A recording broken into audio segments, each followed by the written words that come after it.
اعوذ باللہ من الشیطان الرجیم بسم اللہ الرحمن الرحیم الحمد للہ رب العالمین والعاقبۃ للمتقین الصلاة والسلام علی سید الانبیاء والمرسلین والحمد للہ رب العالمین۔ لاکھوں کروڑوں درود و سلام وجہ تخلیق کائنات آقا نامدار احمد مجتبیٰ محمد مصطفیٰ سرکار دو عالم صلی اللہ علیہ وسلم، ان کی تمام ازواج مطہرات، آل اولاد اور اہل بیت پر۔ ناظرین کرام، الحمدللہ رمضان المبارک کا مقدس مہینہ اپنے آب و تاب کے ساتھ چمک رہا ہے اور دمک رہا ہے۔ ناظرین کرام، یہ وہ مہینہ ہے جو اللہ رب العزت نے میرے اور آپ کے لیے باعث رحمت، باعث برکت اور باعث نعمت بنا کے بھیجا ہے۔ نہ صرف میں اور آپ بلکہ تمام دنیا بھر کے عالم اسلام کے لوگ اس دن کو روزے کے ساتھ اہتمام کے ساتھ منا رہے ہیں۔ دن میں روزے رکھ کے رات کو تراویح میں قرآن مجید سن کر سنا کر مسلمانان گرامی اس مہینے کا احترام کر رہے ہیں۔ ناظرین کرام، اس مہینے میں نوافل کا ثواب فرض کے برابر اور فرائض کا ثواب اللہ رب العزت نے 70 گنا رکھا ہے۔ نہ صرف حقوق اللہ بلکہ حقوق العباد بھی ادا کیے جا رہے ہیں۔ ناظرین کرام، اس ماہ مبارک میں صدقات، خیرات، زکوٰۃ، عطیات سب لوگ دل کھول کے دے رہے ہیں، اپنے اپنے دسترخوان وسیع کر دیے ہیں، دل اور ظرف بڑا کر دیا ہے، لوگوں کے ساتھ صلح رحمی کا معاملہ ہے۔ کیا ہی بات ہو کہ حقوق اللہ کے ساتھ ساتھ حقوق العباد کی ادائیگی بھی ہوتی رہی۔ ناظرین کرام، یہ رمضان المبارک کا مقدس مہینہ میری اور آپ کی اصلاح کے لیے ہے۔ ناظرین کرام، وجہ تخلیق کائنات آقا نامدار احمد مجتبیٰ محمد مصطفیٰ سرکار دو عالم صلی اللہ علیہ وسلم، جن کے ہم اور آپ امتی ہیں، جو ہماری اور آپ کی جنت کے شفاعت کا راستہ ہیں، جن کے دین پہ چل کر میں اور آپ اللہ رب العزت کو راضی کرتے ہیں۔ ناظرین کرام، محمد الرسول اللہ صلی اللہ علیہ وسلم اور ان کا گھرانہ، اور پھر حضرت علی کرم اللہ وجہہ، آپ صلی اللہ علیہ وسلم کے چچا زاد بھائی اور داماد مصطفیٰ صلی اللہ علیہ وسلم کا ذکر نہ ہو، ایسا ہو نہیں سکتا۔ ناظرین کرام، اسلام زندہ ہوا ہے کربلا کے بعد، اور کربلا کے اندر قربانیاں ہیں۔ وجہ تخلیق کائنات آقا نامدار احمد مجتبیٰ محمد مصطفیٰ سرکار دو عالم صلی اللہ علیہ وسلم کے گھرانے کی قربانیوں کے بعد میں اور آپ آج اسلام تک پہنچے ہیں۔ ناظرین کرام، جس طریقے سے میں اور آپ اپنے باپ دادا کی دکان بچاتے ہیں، مکان بچاتے ہیں، وراثت بچاتے ہیں، میرے نبی سرکار دو عالم صلی اللہ علیہ وسلم کے گھرانے نے ہمارے اور آپ کے لیے اسلام بچایا، جس کی فکر مجھ پر اور آپ پر واجب ہے۔ ناظرین کرام، آج میرے ساتھ بات کرنے کے لیے موجود ہیں میرے قابل احترام سر کے تاج جناب علامہ اطہر مشہری صاحب۔ آپ اتحاد بین المسلمین، اتحاد بین المذاہب کے لیے کام کرتے ہیں۔ کراچی پاکستان کی مشہور و معروف شخصیت، آپ انہیں مختلف ٹی وی چینلز پر مختلف پروگرامز میں آپ ان کو دیکھتے ہیں۔ یہ میری خوش قسمتی اور خوش نصیبی کہ آج میرے پروگرام میں بالخصوص بطور مہمان خصوصی تشریف لائے۔ اس کے ساتھ میرے ساتھ پرماننٹ پینلسٹ میں مفتی ابو ذر غفاری صاحب، آپ کا مشکور، جناب حافظ حامد رضا صاحب، آپ کا مشکور، سعید مدنی صاحب، آپ کا بہت مشکور ہوں، آپ تشریف لائے، نعتیہ کلام پیش کرتے ہیں۔ ناظرین کرام، حافظ حامد رضا صاحب سے ملتمس ہوں تلاوت قرآن مجید فرقان حمید سے آج کے اس پروگرام کا آغاز فرمائیں۔ اعوذ باللہ من الشیطان الرجیم،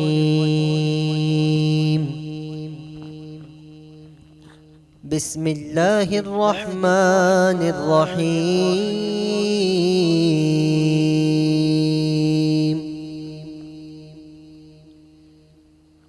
یا ایہا الانسان ما غرک بربک الکریم، ماشاءاللہ ماشاءاللہ بہت اعلیٰ۔ الذی خلقک فسواک فعدلک، سبحان اللہ، بہت خوب۔ فی ای صورت ما شاء رکبک۔ احسن في أي صورة ما شاء ركبك كلا بل تكذبون بالدين احسن ماشاء اللہ بہت خوب. وإن عليكم لحافظين كراما كاتبين صدق الله العظيم. بہت شکریہ جناب حافظ حامد رضا صاحب، آپ تلاوت قرآن پاک فرما رہے تھے. ناظرین کرام، آج میرے ساتھ موجود ہیں علامہ اطہر مشہری صاحب. سر بہت شکریہ، آپ نے پروگرام میں تشریف لائے عزت بخشنے کے لیے. نہ صرف اپنی طرف سے، سیٹ انٹرٹینمنٹ مینجمنٹ اونر سب کی طرف سے آپ کے مشکور اور ممنون ہیں. حضرت علی رضی اللہ تعالی عنہ، داماد رسول مصطفیٰ صلی اللہ علیہ وسلم، اور جنت کے سردار حسن اور حسین رضی اللہ تعالی عنہ کے والد، کیا آپ ان کا بتائیں گے کہ اسلام میں ان کا کیا کردار رہا اور کس طریقے سے ان کی جرأت، بہادری، ان کی جسارت، جو ہماری آج کی نوجوان نسل ہے جو علی اور اللہ کے رسول کا دین اور ایمان بھلا چکے ہیں، اسلام کو بھلا چکے ہیں، آج کی نئی نسل ایک الگ راستے کے اوپر ہے. ان کو نہیں پتہ کہ یہ دین کس طرح پھیلا اور کس طرح حضرت علی کی تلوار سے ہمارے اسلام تک ہم لوگ آئے ہیں. اعوذ باللہ من الشیطان اللعین الرجیم، بسم اللہ الرحمن الرحیم. بہت شکریہ برادر معظم، آپ کا یہ ٹی وی چینل، آپ کی ٹیم مبارکباد کی مستحق ہے کہ عامت الناس کے لیے آپ نے جی جی ایک بہترین وسیلہ فراہم کیا کہ جس کے ذریعے عالم انسانیت اپنے ان اکابرین سے روشناس ہو، باخبر رہے. بے شک. قرآن مجید فرقان حمید سورہ آل عمران. آل عمران، یہ عمران نام ہے مولائے کائنات، امیر کائنات، امیر المؤمنین علی ابن ابی طالب علیہ السلام کے والد محترم کا. آپ کو ابو طالب کے نام سے یہ کنیت تھی.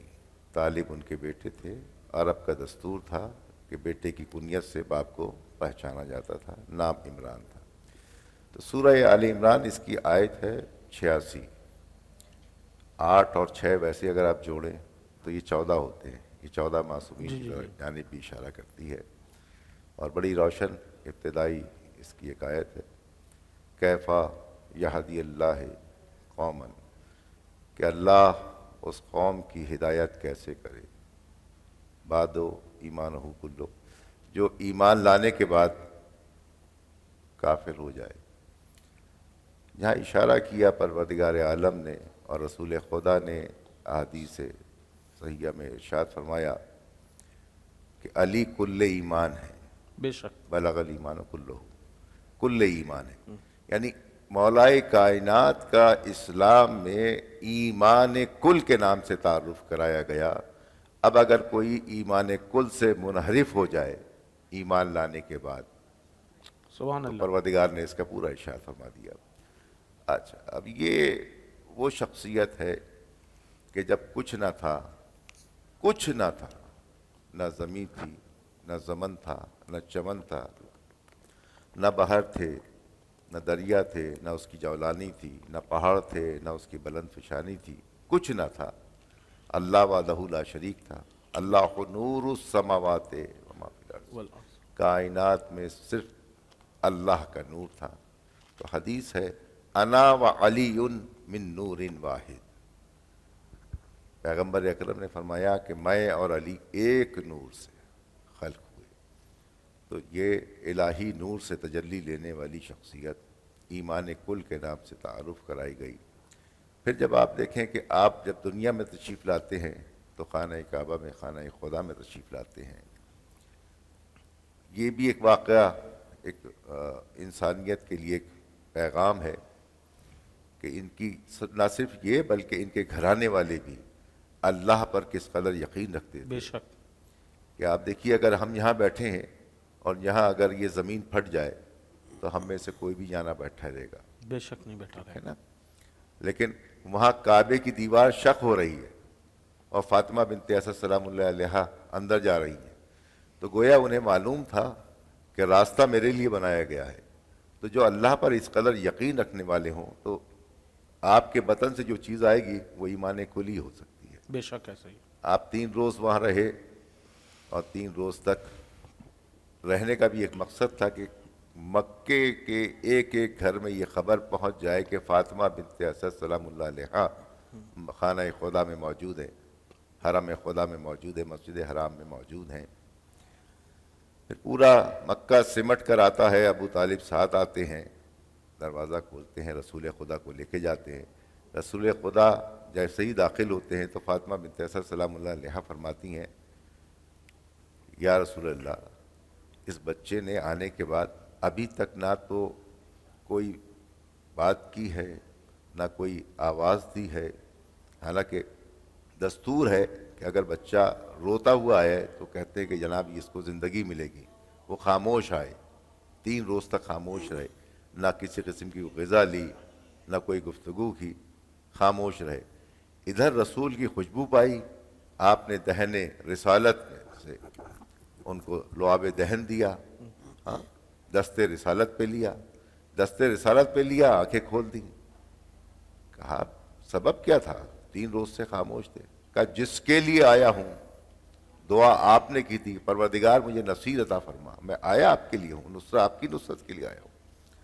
آپ کی خوشبو پاؤں گا, آپ کی زیارت کروں گا تو آنکھیں کھولوں گا. کہا غذا کیوں نہیں لی؟ کہا میری غذا تو آپ کے پاس ہے, آپ نے زبان رسالت دی, اس کو تناول کیا آپ نے, تو آپ کی پرورش ہی آپ نے کی. جو رسول پرورش کرے تو پھر ایمان ہی نکلے گا وہاں سے. اس طرح آپ کی زندگی آگے بڑھتی رہی. اب غزوات میں دیکھیں, بدر کو دیکھیں, احد کو دیکھیں, خندق کو دیکھیں, خیبر کو دیکھیں, حنین کو, جتنے مارکے دیکھ لیں, مولا کائنات ہر مارکے کے اندر صف اول پر ہیں. بدر ہی کی بات دیکھ لیجئے. بدر میں رسول خدا کا فرمان ہے کہ بدر کل ہونی تھی, آج شب تھی. مولا کائنات سے کہا یا علی پانی کا کچھ انتظام کیجئے. اب مولا کائنات چلے پانی لینے کے لیے, کافی فاصلے پر. اب اس دور کا واقعہ بھی دیکھیں, اندھیرا ہوگا, شب کی تاریکی ہے, پھر پیچ پر خطر راستے ہیں, دشوار راستے ہیں, لیکن آپ جا رہے ہیں. کافی دیر گزر گئی, مولا کائنات واپس نہیں آئے. جب آئے تو کافی دیر ہو چکی تھی. رسول خدا نے پوچھا یا علی اتنا فاصلہ تو نہیں تھا, دیر کیوں ہوئی, سبب کیا تھا؟ اب آپ دیکھیے کہ عجز و انکساری دیکھیے. رسول خدا کے سامنے کہا یا رسول اللہ بات اتنی سی ہے کہ میں نے جب پانی نکالا اور پانی لے کے چلنے لگا تو ایک جھونکا آتا ہے ہوا کا, جکڑ آتا ہے, اور وہ اتنا تیز تھا کہ مجھے ٹھہرنا پڑ گیا. پھر میں نے چلنے کی کوشش کی تو پھر یہی کیفیت ہوئی, گرد و غبار آیا, ایک اور ہوا کا جکڑ آتا ہے. پھر میں کچھ ٹھہر گیا. تیسری بار بھی یہی واقعہ ہوا. رسول خدا مسکرائے, مسکرا کے کہتے ہیں یا علی آپ بیان نہیں کر رہے, ہم بیان کیے دیتے ہیں. جب آپ نے پانی نکالا تو پہلا گرد و غبار کا جو ہوا اور ہوا کا جکڑ آیا, وہ 1000 ملک آئے تھے, ملائکہ آئے تھے. آنے کے بعد آپ کے سامنے ہاتھ باندھ کے کھڑے ہوئے, ایک ایک آپ کو مصافحہ کرتا رہا, مبارکباد دیتا رہا. 1000 لوگوں سے آپ نے مصافحہ کیا, مبارکباد وصول کی. پھر چلے, پھر 1000 کا لشکر آیا, پھر چلے, پھر 1000 کا لشکر آیا. تو آپ اس کو کیوں بیان نہیں کر رہے تھے؟ کہ مولا آپ کے سامنے کیا بیان کروں. یہ عجز و انکساری کے پیکر دیکھیے. تو ایک بدر ہی کی شب ہے جس میں کم از کم 3000 فضیلتیں رسول خدا نے بیان کی ہیں مولا کائنات کی. پھر بدر کا مارکہ آتا ہے. بدر کے مارکے میں دیکھیے 313 ہیں, ایک طرف 3000 فرشتے بھی موجود ہیں. ان دونوں نے مل کے, یعنی 313 کے لشکر نے, 312 کے لشکر نے, اور ساتھ میں 3,000 ملائکہ نے جنگ کی ہے، 35 قتل کیے، واصل جہنم پہنچائے، یا اکیلے مولائے کائنات نے 35 واصل جہنم پہنچائے. اللہ اکبر. ٹھیک ہے نا. پھر اسی طرح بدر کو دیکھ لیں، احد کو دیکھ لیں، تمام جنگیں دیکھ لیں. اگر بیان کریں تو بڑی تفصیل چاہیے. ہر جنگ میں لشکر کے علمبردار بھی یہ رہے سبحان اور اللہ. کامل و کامران بھی یہی رہے. اب آخری جنگ آ جاتی ہے جو خیبر کی ہے، آپ دیکھیے اس میں کہ 39، اس جنگ میں خود مولائے کائنات موجود نہیں تھے، مدینے میں تھے، آشوب چشم تھی، جی جی جی. چھوڑ کے آئے تھے. یہاں لشکر موجود ہے، لشکر بھی موجود ہے، سالار لشکر بھی موجود ہے. 39 روز تک مسلسل جاتے رہے، فتح میں آپ نہیں ہو سکے. اب 40ویں روز کے لیے رسول خدا نے کہا کہ کل میں علم اس کو دوں گا، جو مرد ہوگا، کرار ہوگا، غیر فرار ہوگا، اللہ اس سے محبت کرتا ہوگا، رسول اس سے محبت کرتا ہوگا، اللہ اس قدر محبت کرتا ہے اسی کے ہاتھ پہ فتح یاب اور نصرت دیتا ہے. اب مولائے کائنات تو موجود تھے نہیں، تمام اصحاب رسول سرشار محبت میں اور عبادت کر رہے ہیں کہ کل شاید علم ہمیں ملے. صبح بیدار ہوئی، کناد علی مظہر العجائب، مولائے کائنات آ گئے. آنکھیں دکھی ہوئی تھیں، لعاب دہن لیا، لگا دیا کہ علی یہ علم لو اور جاؤ. مولائے کائنات گئے اور کہا یہ جو جا رہا ہے یہ جب تک نہ لوٹے گا تب تک فتح نہ ہو جائے. اللہ اکبر. اور دیکھیے فتح کر کے آئے. تو آپ کا تو کیفیت یہ ہے کہ علم کامل، عمل کامل، خلق کامل، حسن کامل. ہاں یعنی ایک کامل اگر شخصیت کو دیکھیں، اسی لیے کہا بلغ الایمان کلہ، یہ کل کا کل ایمان ہے. اب جو بھی شخص دنیا میں رہتا ہے وہ چاہتا ہے کہ وہ مسلمان ہو، مومن ہو، اس کے لیے مولائے کائنات، امیر کائنات، امیر المؤمنین علی ابن ابی طالب علیہ السلام کی سیرت طیبہ روشن ہے. وہ چاہیے کہ اس کو پڑھے، اس سے سیکھے ابن ماجہ کی اور حدیث بھی ہے نا؟ اپنی زندگی کے ہر گھڑی سے اپنے عمل میں اس کو شامل کرے. ابن ماجہ کی حدیث بھی ہے نا، علی کی محبت ایمان اور علی سے دشمنی کفر ہے. یہ بھی بڑی آگے مزید اس کی تفصیل بیان کی جو آپ نے بیان کی. ابن اس کی ماجہ میں ہی تفصیل نہیں لے کے ناظرین کرام ترمذی میں بھی اس کے اندر چھوٹے موجود. سے وقفے کی طرف آپ کی اجازت سے حضرت چلتے ہیں. ایک چھوٹے سے وقفے کی طرف، کہیں مت جائیے. آپ دیکھ رہے ہیں پروگرام مسکراتا رمضان. میں ہوں آپ کا میزبان مدثر فاروقی تھانوی. حضرت علی کرم اللہ وجہہ کی کردار پر، ان کی سیرت کے اوپر بات کرنے کے لیے آج میرے ساتھ موجود ہیں میرے قابل احترام علامہ اطہر مشہری صاحب. آپ کہیں نہیں جائیے گا.